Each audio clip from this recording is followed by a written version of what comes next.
ഈശോ മിശിഹായ്ക്ക് സ്തുതിയായിരിക്കട്ടെ. സന്തോഷത്തിന്റെയും സമാധാനത്തിന്റെയും വിത്തുകൾ പാകി പുതിയ പ്രതീക്ഷകളിലേക്കുള്ള പ്രത്യാശയുടെ വാതിൽ തുറന്ന് ഭൂമിയെ സ്വർഗമാക്കാൻ വീണ്ടും ഒരു ക്രിസ്തുമസ് വരവായി. 2000 വർഷങ്ങൾക്ക് മുമ്പ് ബെത്ലഹേമിലെ കാലിത്തൊഴുത്തിൽ ജോസഫിന് മേരിയുടെ മകനായി ഉണ്ണിയേശു പിറന്ന പുണ്യദിനം. മണ്ണിലലിയുന്ന മനുഷ്യനെ വിണ്ണിലേക്ക് ഉയർത്താൻ ദൈവം തന്നെ മനുഷ്യനായി അവതരിച്ച് മണ്ണിലേക്ക് ഇറങ്ങി വന്ന പുണ്യദിനമാണ് ക്രിസ്തുമസ്. ദൈവദൂതനായ ഗബ്രിയേൽ ദൂതന്റെ വാക്കുകൾ അക്ഷരാർത്ഥത്തിൽ അനുവർത്തിച്ച 2 വ്യക്തികളായിരുന്നു വിശുദ്ധ ഔസേപ്പിതാവും പരിശുദ്ധ അമ്മയും.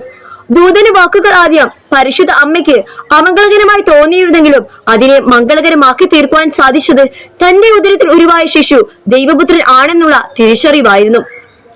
ജീവിതത്തിലെ അനുകൂലവും പ്രതികൂലവുമായ ജീവിത സാഹചര്യങ്ങളിൽ അമംഗളകരമായ വാർത്തകൾ ശ്രവിക്കുന്നവരാണ് നാം ഓരോരുത്തരും.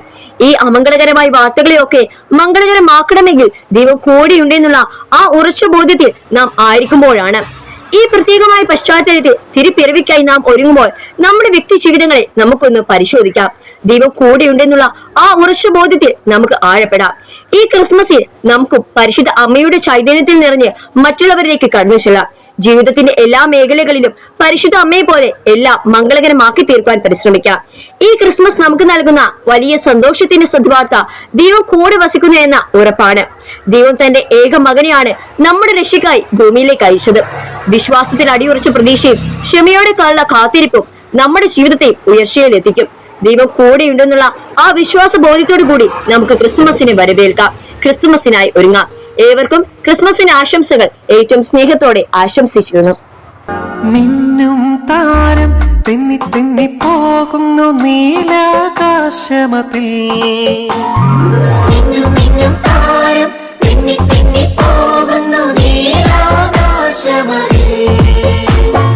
താഴെ രാജാക്കൾ താരം നോക്കി പോകുന്നു ബേതലെ പട്ടണത്തിൽ.